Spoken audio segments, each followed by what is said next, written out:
Theme 3: An Empire Across Three Continents.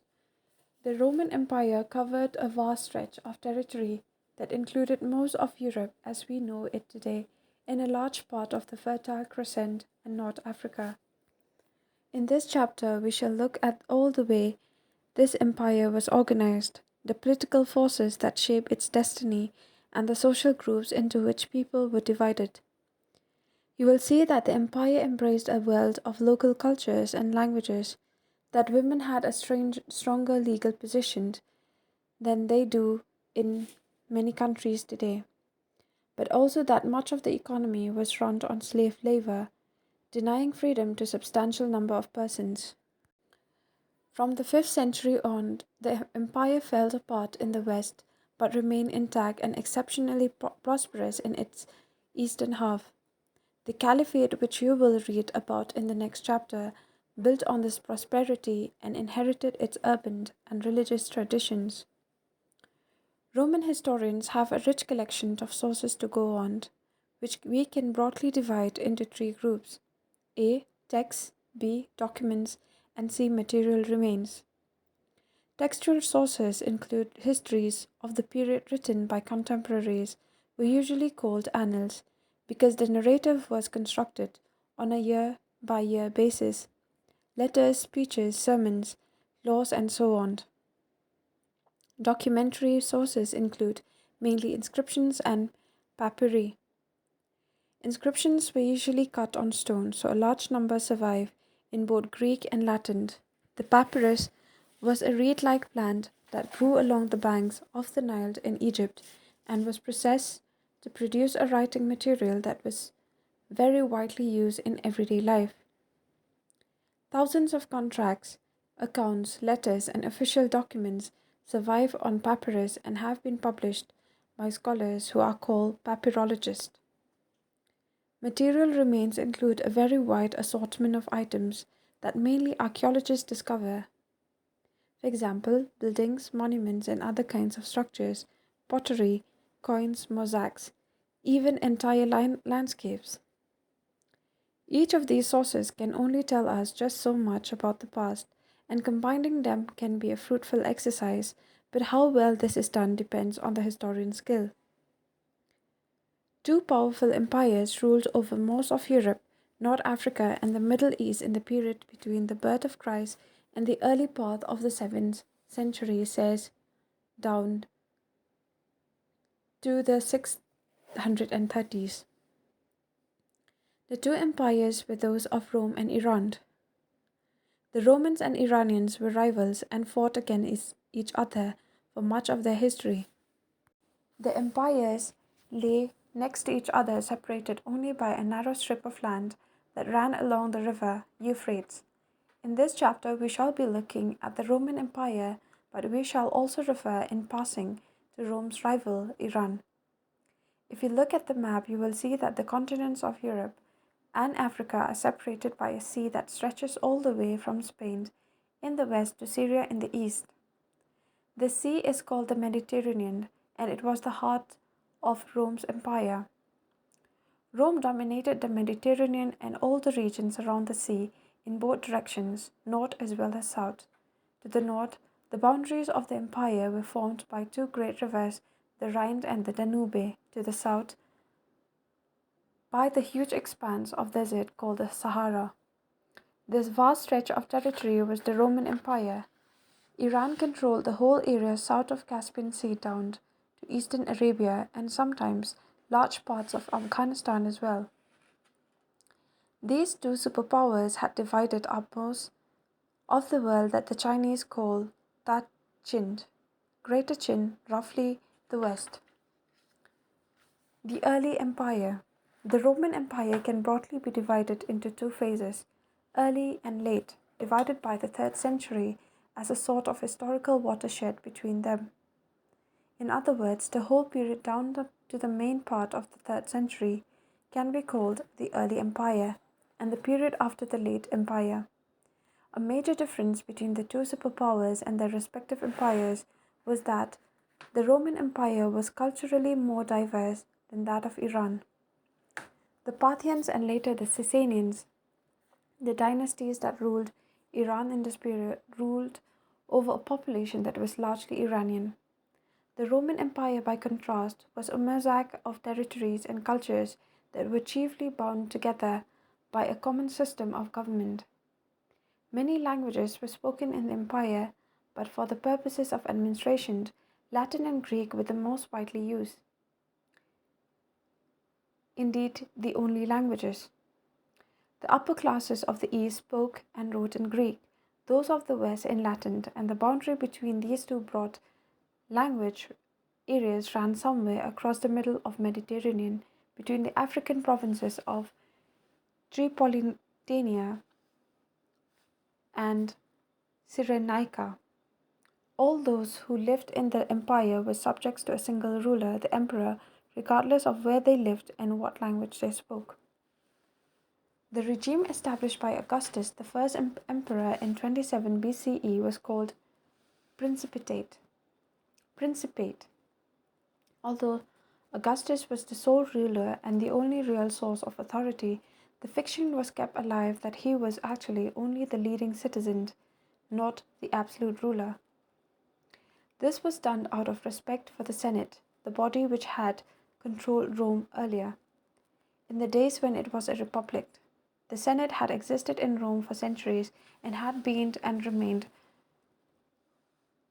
a body representing the aristocracy, and that is the wealthiest families of Roman and later Italian descent, mainly landowners.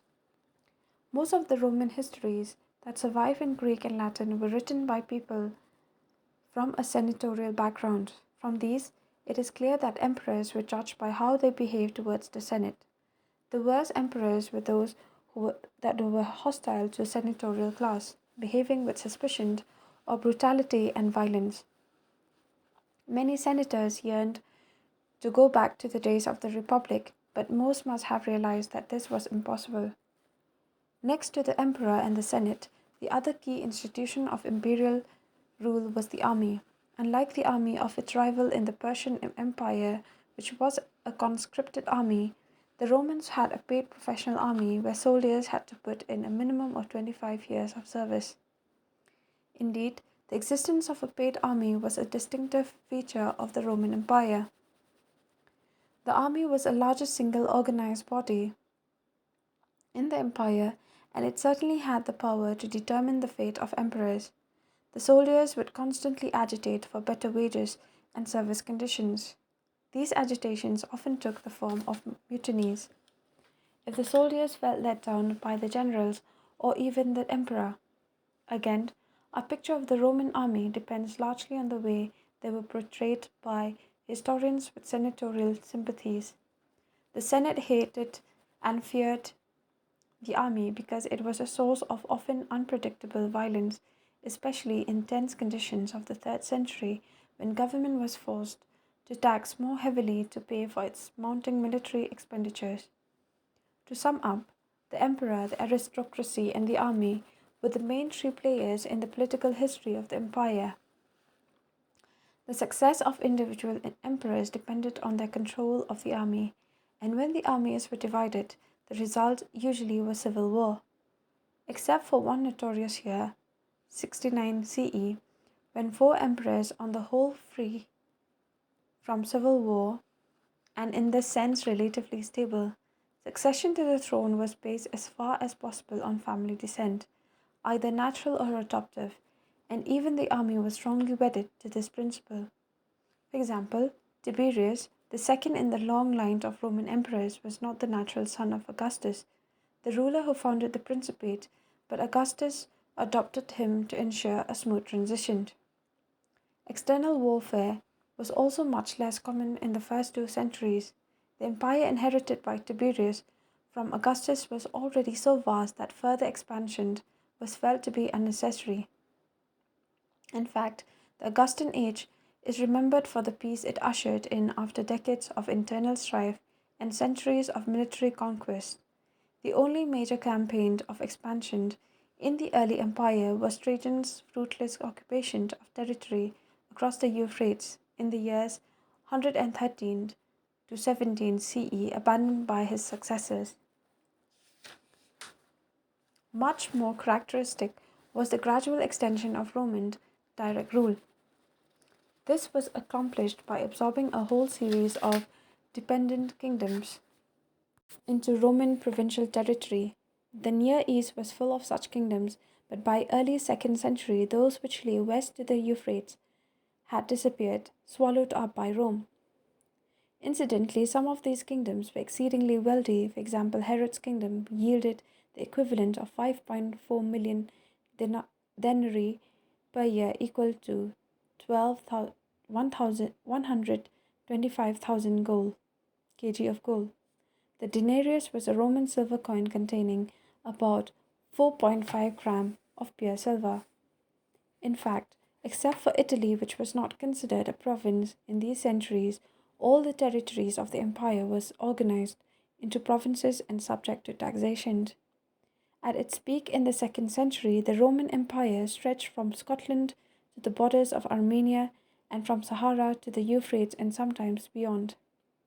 Given that there was no government in the modern sense to help them run things, you may well ask, how was it possible for the emperor to cope with the control and administration of such a vast and diverse set of territories with a population of some 60 million in the mid 2nd century? The answer lies in urbanization of the empire. The great urban centers that line the shores of Mediterranean, Carthage, Alexandria, Antioch, were the biggest among them, were the true bedrock of the imperial system. It was through the cities that the government was able to tax the provincial countrysides, which generated much of the wealth of the empire. What this means is that the local upper classes actively collaborated with the Roman state in administering their own territories and raising taxes from them. In fact, one of the most interesting aspects of Roman political history is the dramatic shift in power between Italy and the provinces. Throughout the 2nd and 3rd centuries, it was the provincial upper classes who supplied most of the cadre and governed the provinces and commanded the armies. They came to form a new elite of administrators and military commanders who became much more powerful than the senatorial class because they had the backing of the emperors. As this new group emerged, the Emperor Gallienus 253 to 68 consolidated their rise to power by excluding senators from military command. We are told that Gallienus forbade senators from serving in the army or having access to it in order to prevent control of the empire from falling into their hands. To sum up, in the late 1st, 2nd, and early 3rd centuries, the army and administration were increasingly drawn from the provinces as citizenship spread to these regions was no longer confined to Italy. But individuals of Italian origin continued to dominate the Senate, at least till the 3rd century when senators of provincial origin became a majority. These trends reflected the general decline of Italy within the empire, both political and economic, and the rise of new elites in the wealthier and more urbanized parts of the Mediterranean, such as the south of Spain, Africa, and the East. A city in the Roman sense was an urban center with its own magistrates, city councils, and a territory containing villages which were under its jurisdiction. Thus, one city could not be in the territory in another city, but villages almost always were. Villages could be upgraded to the status of cities and vice versa, usually as a mark of imperial favor or the opposite. One crucial advantage of living in a city was simply that it might be better provided for during food shortages and even famines than the countryside. Dr. Galland on how Roman cities treated the countryside. The famine prevalent for many successive years in many provinces has clearly displayed for men of any understanding the effect of malnutrition in generating illness.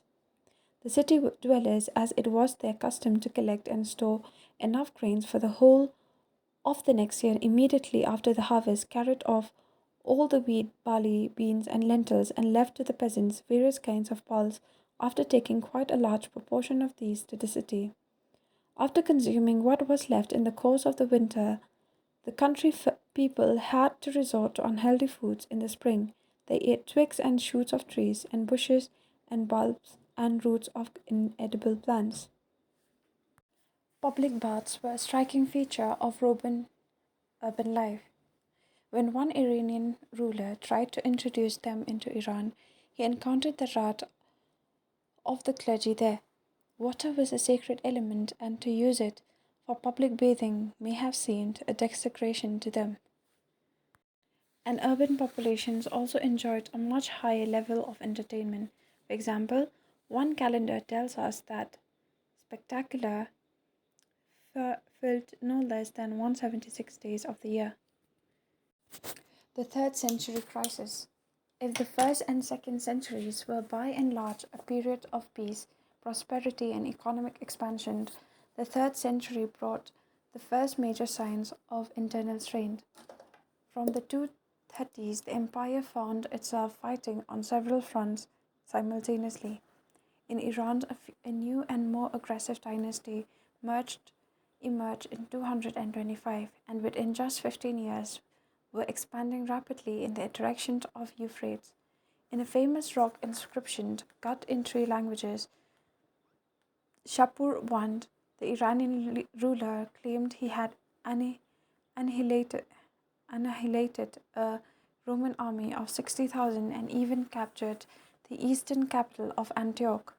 Meanwhile, a whole series of Germanic tribes, or rather tribal confederacies, most notably the Alemanni, the Franks, and the Goths, began to move against the Rhine and the Danube frontiers, and the whole period from 233 to 280 saw repeated invasions of a whole line of provinces that stretch from the Black Sea to the Alps and southern Germany. The Romans were forced to abandon much of the territory beyond the Danube, while the emperors of this period were constantly in the field against the Romans called barbarians. The rapid succession of emperors in the 3rd century, 25 emperors in 47 years, is an obvious symptom of the strains faced by the empire in this period. Gender literacy culture. One of the more modern features of Roman society was the widespread prevalence of the nuclear family. Adult sons did not live with their families, and it was exceptional for adult brothers to share a common household.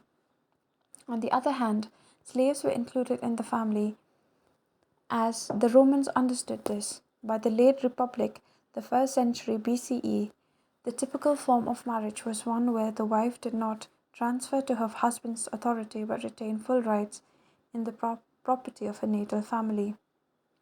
While the woman's dowry went to the husband, for the duration of the marriage, the woman remained a primary heir of her father and became an independent property owner on her father's death. Thus, Roman women enjoyed considerable legal rights in owning and managing property. In other words, in law, the married couple was not one financial entity but two, and the wife enjoyed complete legal independence. Divorce was relatively easy and needed no more than a notice of intent to dissolve the marriage by either husband or wife. On the other hand, whereas males married in their late 20s or early 30s, women were married off in the late teens or early 20s, so there was an age gap between husband and wife, and this would have encouraged a certain inequality. Marriages were generally arranged, and there is no doubt that women were often subject to domination by their husbands. Augustine, the great Catholic bishop, who spent most of his life in North Africa, tells us that his mother was regularly beaten by his father and that most other wives in the small town where he grew up had similar bruises to show. Finally, fathers had substantial legal control over their children, sometimes to a shocking degree. For example, a legal power of life and death in exposing unwanted children by leaving them out in the cold to die. What about literacy? It is certain that rates of casual literacy varied greatly between different parts of the empire. For example, in Pompeii, which was buried in a volcanic eruption in 79 CE, there is strong evidence of widespread casual literacy. Walls on the main street of Pompeii often carried advertisements, and graffiti were found all over the city. By contrast, in Egypt, where hundreds of papyri survive, most formal documents, such as contracts, were usually written by professional scribes, and they often tell us that X and or Y is unable to read and write. But even here, literacy was certainly more widespread among certain categories, such as soldiers, army officers, and estate managers. The cultural diversity of the empire was reflected in many ways and at many levels in the vast diversity of religious cults and local deities, the plurality of languages that were spoken, the styles of dresses and costume, the food people ate, their forms of social organization, even their patterns of settlement. Aramaic was the dominant language group of the Near East. Coptic was spoken in Egypt, Punic and Berber in North Africa, Celtic in Spain and the Northwest. But many of these linguistic cultures were purely oral, at least until a script was invented for them. Armenian, for example, only began to be written as late as the 5th century, whereas there was already a Coptic translation of the Bible by the middle of the 3rd century. Elsewhere, the spread of Latin displaced the written form of languages that were otherwise widespread. This happened notably with Celtic, which ceased to be written after the 1st century. Economic expansion. The empire had a substantial economic infrastructure for harbors, mines, quarries, brickyards, olive oil factories, etc.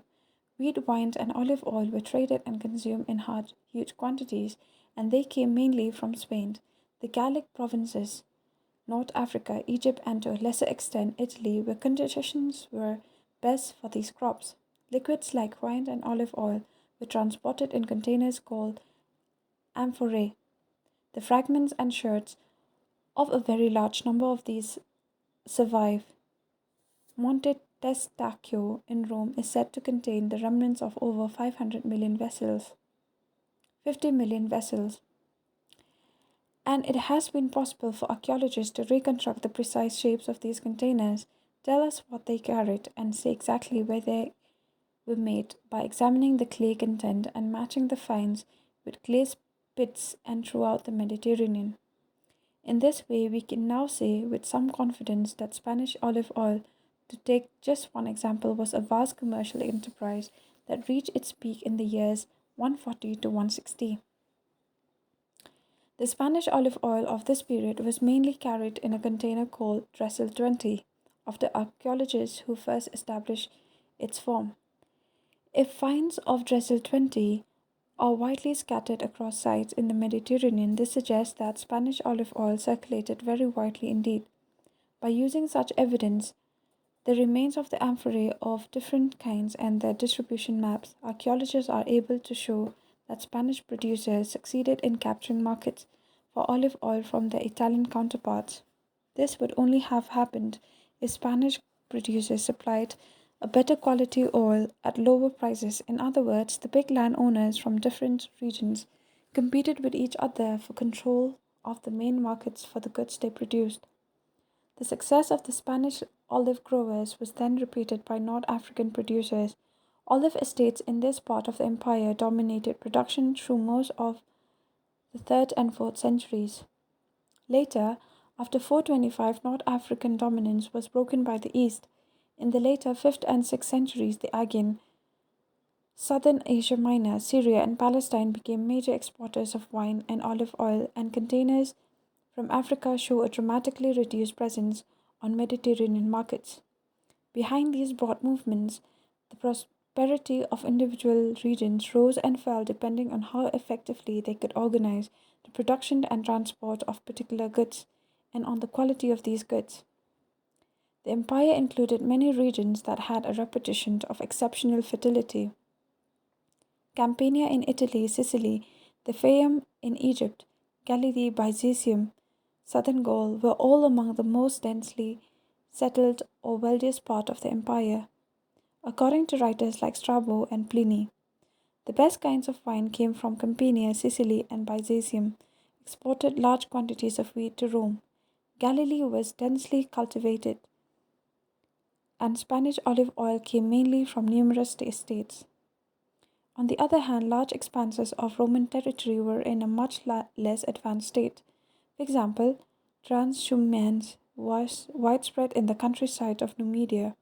These pastoral and semi nomadic communities were often on the move, carrying their oven shaped huts called Mepilia with them. As Roman estates expanded in North Africa, the pastures of those communities were drastically reduced and the movements were tightly regulated. Even in Spain, the north was much less developed and inhabited largely by a Celtic speaking peasantry that lived in hilltop villages called Castella. When we think of Roman Empire, we should never forget these differences. We should also be careful not to imagine that because this was ancient world, their forms of cultural and economic life were necessarily backward or primitive. On the contrary, diversified applications of water power around the Mediterranean, as well as advances in water powered milling technology, the use of hydraulic mining techniques in the Spanish coal and silver mines, and the gigantic industrial scale on which these mines were worked in the first and second centuries, with levels of output that would not be reached again till the 19th century, some 1007 years later. The existence of well organized commercial and banking networks and the widespread use of money are all indications of how we tend to underestimate the sophistication of the Roman economy. This raises the issue of labor and the use of slavery. On the treatment of slaves. Soon afterwards, the city prefect Lucius Pedanius Secundus, was murdered by one of his slaves. After the murder, ancient custom required that every slave residing under the same roof must be executed. But a crowd gathered, eager to save many of the innocent lives, and rioting began. The Senate House was besieged. Inside, there was a feeling against excessive severity, but the majority opposed any change. The senators favoring execution prevailed. However, great crowds ready with stones and torches prevented the order from being carried out. Nero rebuked the population by edict and lined with troops the whole route, along with those condemned, were taken for execution. Controlling workers. Slavery was an institution deeply rooted in the ancient world, both in the Mediterranean and in the Near East, and not even Christianity, when it emerged and triumphed as the state religion, seriously challenged this institution. It does not follow that the bulk of labor in the Roman economy was performed by slaves. That may have been true for large parts of Italy in the Republican period, but it was no longer true for the empire as a whole. Slaves were an instrument, and at least one Roman agricultural writer advised landowners against using them in contexts where too many might be required. uh, be required, for example, for harvest, or where their health could be damaged, for example, by malaria. These considerations were not based on any sympathy for the slaves but on hard economic calculations. On the other hand, if the Roman upper classes were often brutal towards their slaves, ordinary people did sometimes show much more compassion. See what one historian says about a famous incident that occurred in the reign of Nero. As warfare became less widespread with the establishment of peace in the first century, the supply of slaves tended to decline, and the users of slave labor thus had to turn either to slave breeding or to cheaper substitutes such as wage labor, which was more easily dispensable. In fact, free labor was extensively used on public works at Rome precisely because an extensive use of slave labor would have been too expensive. Unlike hired workers, slaves had to be fed and maintained throughout the year, which increased the cost of holding this kind of labor. This is probably why slaves are not widely found in the agriculture of the later period, at least not in the eastern provinces. On the other hand, they and freedmen, that is, slaves who had been set free by their masters, were extensively used as business managers, where obviously they were not required in large numbers. Masters often gave their slaves or freedmen capital to run businesses on their behalf or even businesses of their own. The Roman agricultural writers paid a great deal of attention to the management of labor. Columella, a first century writer who came from the south of Spain, recommended that landowners should keep a reserve stock of implements and tools, twice as many as they needed, so that the production could be continuous, for the loss of slave labor exceeds the cost of such items. There was a general presumption among employers that without supervision, no work would ever get done. So supervision was paramount for both free workers and slaves. To make supervision easier, the workers were sometimes grouped, gangs, or smaller teams. Columella recommends squads of 10, claiming it was easier to tell who was putting in effort and who was not in work group of this size. This shows a detailed consideration of the management of labor. Pliny the Elder, the author of very famous natural history, condemned the use of slave gangs as the worst method of organizing production, mainly because slaves who worked in gangs were usually chained together by their feet. All this looks draconian, but we should remember that most factories in the world today enforce similar principles of labor control. Indeed, some industrial establishments in the empire enforce even tighter controls. The elder Pliny described conditions in the frankincense factories of Ficinae of Alexandria, where he tells us no amount of supervision seemed to suffice. A seal is put upon the workmen's aprons. They have to wear a mask or a net with a close mesh on their heads, and before they are allowed to leave the premises, they have to take off their clothes. Agricultural labor must have been fatiguing and disliked, for a famous edict of the early 3rd century refers to Egyptian peasants deserting their villages in order not to engage in agricultural work. The same was probably true of most factories and workshops. A law of 398 referred to workers being branded so that they could be recognized if and when they ran away and tried to hide. Many private employers, cast their agreements with workers in the form of debt contracts to be able to claim that their employees were in debt to them and thus ensure tighter control over them. An early 2nd century writer tells us thousands surrender themselves to work in servitude although they are free. In other words, a lot of the poorer families went into the debt bondage in order to survive. From one of the recently discovered letters of Augustine, we learn that parents sometimes sold their children into servitude for periods of 25 years. Augustine asked a lawyer friend of his whether these children could be liberated once the father died. Rural indebtedness was even more widespread. To take just one example, in the Great Jewish Revolt of 66 CE, the revolutionaries destroyed the moneylenders' bonds to win popular support. Again, we should be careful not to conclude that the bulk of labor was coerced in these ways. The late 5th century emperor Anastasius built the eastern frontier city of Dara in less than 3 weeks by attracting labor from all over the east by offering high wages. From the papyri, we can even imagine some estimate of how widespread labor had come in parts of the Mediterranean by the 6th century, especially in the east. Social hierarchies. Let us stand back from the details now and try to get a sense of the social structures of the empire. Tacitus described the leading social groups of the early empire as follows: senators, leading members of the equestrian class, the respectable section of the people, those who were attached to great houses, the unkempt lower class, who, he tells, were addicted to the circus and theatrical displays, and finally the slaves. In the early 3rd century, when the Senate numbered roughly 1,000, approximately half of all senators still came from Italian families.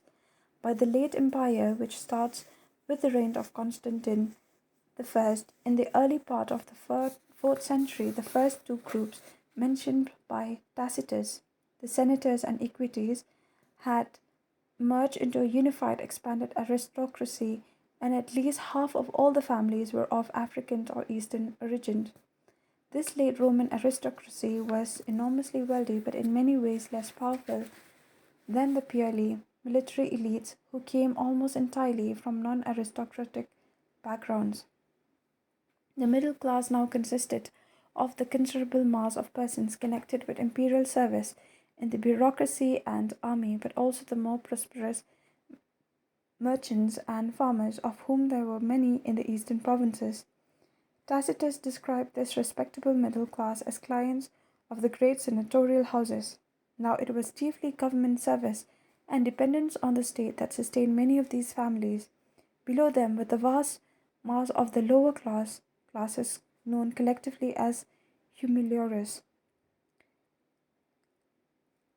They comprised a rural labor force of which many were permanently employed on the large estates, workers in industrial and mining establishments, migrant workers who supplied much of the labor for the grains and olive harvest, and for the building industry, self employed artisans who, it was said, were better fed than wage laborers, a large mass of casual laborers, especially in the big cities, and of course the many thousands of slaves that were still found all over the Western Empire in particular.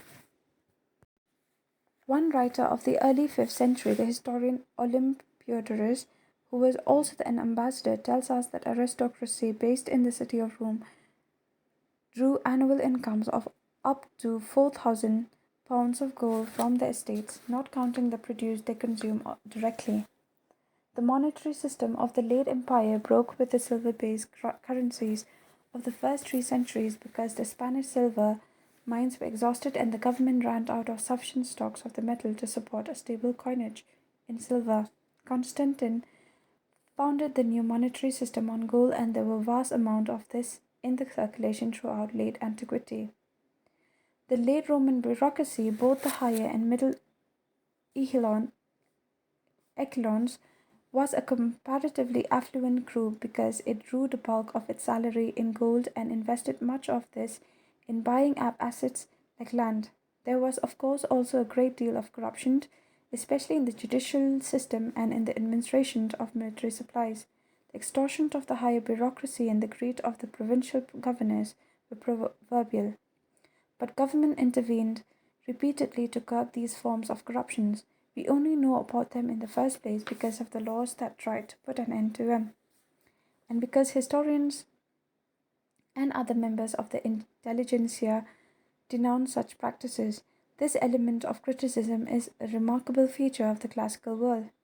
The Roman state was an authoritarian regime.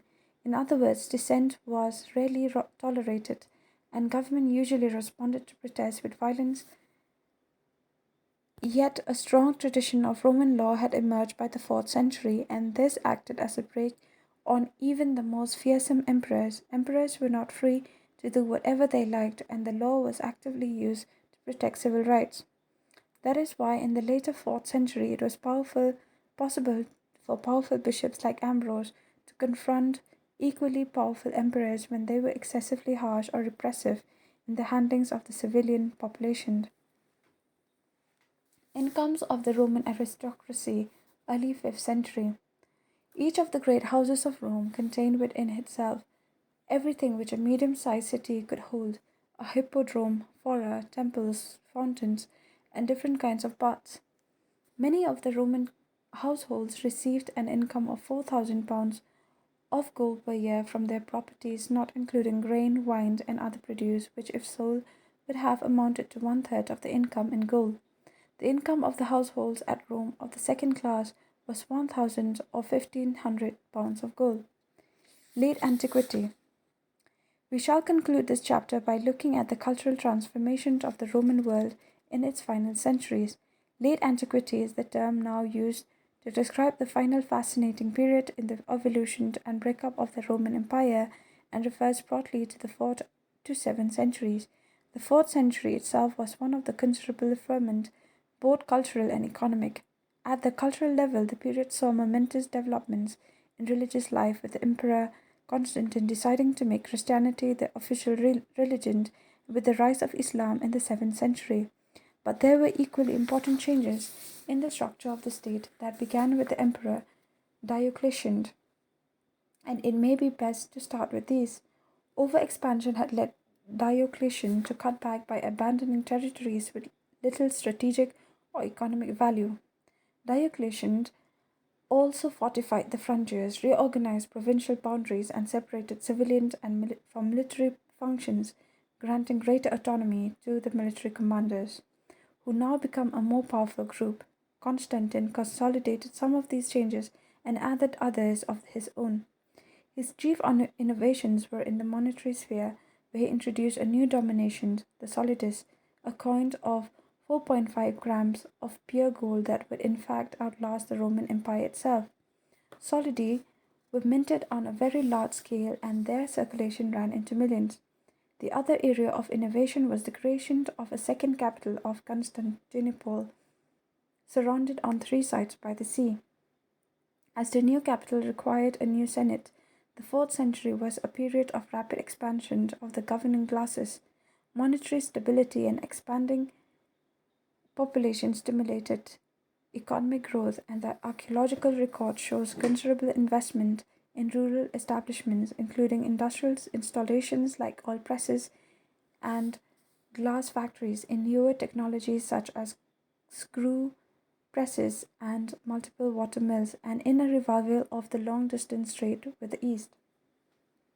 All of this carried over into the strong urban prosperity and was marked by new forms of architecture and an exaggerated sense of luxury. The ruling elites were wealthier and more powerful than ever before. In Egypt, hundreds of papyri survived from these later centuries, and they show us a relatively affluent society where money was in extensive use and rural estates generated vast incomes in gold. For example, Egypt contributed taxes of over 2.5 million solidi a year. In the reign of Justinian in the 6th century, indeed, large parts of the Near Eastern countryside were more developed and densely settled in the 5th and 6th centuries than they would have been even in the 20th century. This is the social background against which we should set the cultural developments of this period. The traditional religious culture of the classical world, both Greek and Roman, had been polytheist. That is, it involved a multiplicity of cults that included both Roman, Italian gods like Jupiter, Juno, Minerva, and Mars, as well as numerous Greek and Eastern deities worshipped in thousands of temples, shrines, and sanctuaries throughout the empire. Polytheists had no common name or label to describe themselves. The other great religious traditions in the empire was Judaism. But Judaism was not a monolith either, and there was a great deal of diversity within the Jewish communities of late antiquity. Thus, the Christianization of the empire in the 4th and 5th centuries was a gradual and complex process. Polytheism did not disappear overnight, especially in the western provinces, where the Christian bishops waged a running battle against beliefs and practices they condemned more than the Christian laity did. The boundaries between religious communities were much more fluid in the 4th century than they would become thanks to the repeated efforts of religious leaders, the powerful bishops who now led the church to rein in their followers and enforce a more rigid set of beliefs and practices. The general prosperity was especially marked in the East, where population was still expanding till the 6th century despite the impact of the plague which affected the Mediterranean in the 540s. In the West, by the contrast, the empire fragmented politically as Germanic groups from the north took over all the major provinces and established kingdoms that are best described as post-Roman. The most important of these were that of Visigoths in Spain, destroyed by the Arabs between 711 and 720, that of the Franks in Gaul. These kingdoms foreshadowed the beginnings of a different kind of world that is usually called medieval in the East, where the empire remained united. The reign of Justinian in the high water mark the prosperity and imperial ambition. Justinian recaptured Africa and from the Vandals, but his recovery of Italy left the country devastated and paved the way for the Lombard invasion. By the early 7th century, the war between Rome and Iran had flared up again, and the Sassanians, who had ruled Iran since the 3rd century, launched a wholesale invasion of all the major eastern provinces. When Byzantium, as the Roman Empire was now increasingly known, recovered these provinces in the 620s, it was just a few years away, literally, from the final major blow, which came this time from the southeast. The expansion of Islam from its beginning in Arabia has been called the greatest political revolution ever to occur in the history of the ancient world. By 642, barely 10 years after the Prophet Muhammad's death, large parts of both the Eastern Roman and Sasanian empires had fallen to the Arabs in a series of stunning confrontations. However, we should bear in mind that those conquests, which eventually began in fact with the subjection of the Arab tribes by the emerging Islamic State, first within Arabia and then in the Syrian desert and on the fringes of Iraq. As we will see in Theme 4, the unification of the Arabian Peninsula and its numerous tribes was the key factor behind the territorial expansion of Islam.